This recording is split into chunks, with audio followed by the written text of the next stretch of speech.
Corona virus का कहर पूरी दुनिया में जारी है, जिसमें भारत भी है। तेजी से फैल रही इस महामारी के रोकथाम के लिए अब तक कोई दवा इजाद नहीं हो पाई है। इस संक्रमण से बचने के लिए लोग कई तरह की सावधानियां बरत रहे हैं। इसके लक्षण आम सर्दी जुकाम की तरह हैं। बुखार आना, गले में खराश होना, सूखी खांसी, मांसपेशियों में दर्द और सांस लेने में तकलीफ इसके लक्षण हैं। लेकिन अब इसके कुछ नए लक्षण भी सामने आए हैं। जर्मनी के एक्सपर्ट्स ने जो एक नए लक्षण बताए हैं, उसके मुताबिक कोरोना से संक्रमित लोगों में सूंघने और स्वाद लेने की क्षमता खराब हो जाती है। ये लक्षण 66% मरीजों में दिखा। एक अन्य नए लक्षण में डायरिया भी हो सकता है।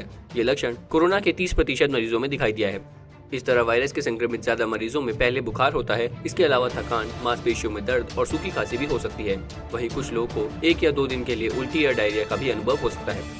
कोरोना वायरस से जुड़ी ऐसी ही और भी कई खबरें सबसे पहले पाने के लिए बने रहे हमारे साथ। सब्सक्राइब करें हमारे चैनल ऐसी ही लेटेस्ट और इंटरेस्टिंग न्यूज के लिए।